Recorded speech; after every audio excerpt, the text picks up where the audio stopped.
Paano ko nga ba ito ginawa? So if you want to know more, please finish the full video para malaman mo ang buong tutorial na ginawa ko. And for that, sana makatulong to sa'yo sa children mo or sa mga pamangkin mo. I'm going to show to you some tutorial kung paano ito yun gagawin. So pumunta lang kayo sa inyong Play Store and then i-search ninyo ang Animal 4D. Ang Animal 4D.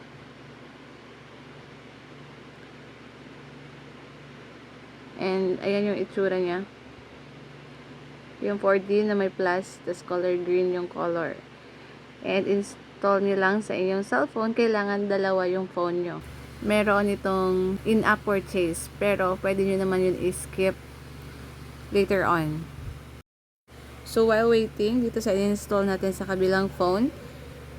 So punta muna tayo dito sa isang phone and then pumunta kayo sa Chrome. I-search nyo lang ang Animal 4D card. Ayan.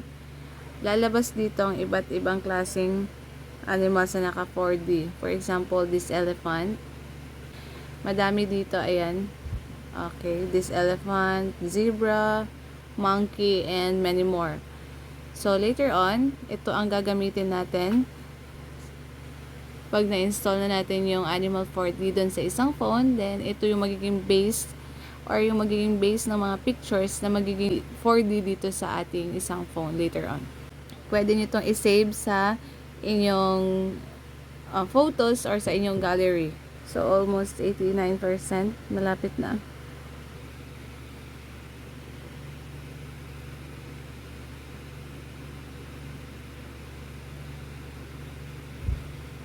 So, open na natin. Ayan. Hintayin na lang natin siya. So, allow Animal 4D to access photos and media in your device. So, i-click nyo lang yung allow. And then, also, allow Animal 4D to take pictures and record video. So, while using the app, ito yung palaging ginagamit ko while using the app. And, wait lang natin.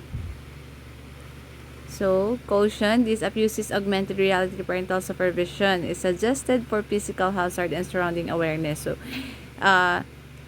ito kasi talagang nakikita ng mga bata yung talagang pinaka 3D or 4D picture nung gagawin natin. So, kailangan ng supervision galing sa mga elder or sa mga parent, guardian, and mga older. Okay, so allow Animal 4D to record audio while using the app also. So, okay, and we're done. This is our 4D picture ng elephant. And this is our camera dito sa isang phone kung saan naka-install yung app kanina. Itatapat natin yung camera dito sa cellphone na may picture nung 4D animal. Ayan o. Itatapat ko siya. Ayan. Sasabihin niya yung name. Elephant. Ayan na siya. As you can see. Ayan o. Kahit iikot-ikot ko. Diba? Saglit lang. Makikita natin. Ayan siya.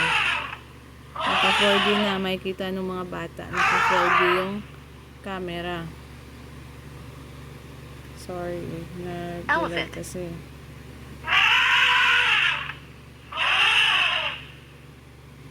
Ayan. Makikita nyo ba? Ayan na siya. Next. Try natin tong i-try natin itong zebra. Sorry, zebra. I-try natin itong zebra. So, tatapat natin si zebra. Ayan, zebra. Kahit Zebra. Zebra. Ayan si zebra. Next. Zebra. Next, itong monkey. Monkey. Ayan.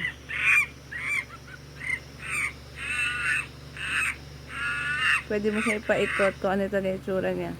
Etong frog. Let's try this frog. Frog. Frog. Frog. Kahit iikot mo siya, ayan. Diba? 3D yung dating. Next. Ang giraffe. Giraffe. Giraffe. Giraffe. Maganda to sa mga bata kasi mas nakikita nila yung actual, kung ano ba talaga yung pinaka-main na itsura ng isang animal. So, ayan. Next, tingnan natin dito. Yun o, ano na ito niya? Yak. Ulit lang. Whale. Yak. Zebra. Jellyfish. Jellyfish. Jellyfish. As long as makita siya ng camera, lalabas pa rin yung itsura niya.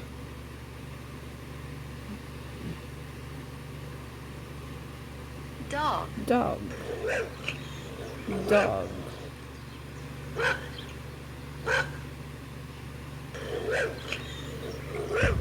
Dog. Dinosaur. So, dapat naka 4D. Lion. So, this one is lion. Ayan. Oh, ayan. So, dapat may guide nung mga parent or older person kasi minsan baka ma-trigger yung bata matakot, diba?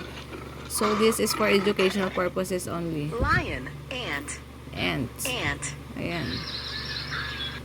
Ayan yung Cow. Bear. bear. May sound rin siya na pinoproduce. Ayan.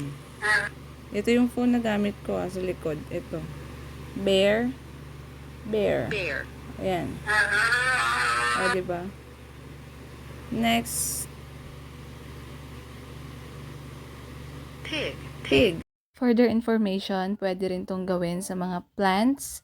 Anything na naka 4D yung picture niya, kayang-kaya niya yung gawin using this animal 4D na camera. So that would be all, guys. And don't forget, if you use this kind of application and if you want to install this on your phone, make sure na bago ipagamit sa bata, may guidance ng parent. This will help them to recognize different kinds of animals for educational purposes only. And I hope this will help you also. And don't forget to like and share this video. Thank you so much and God bless you all.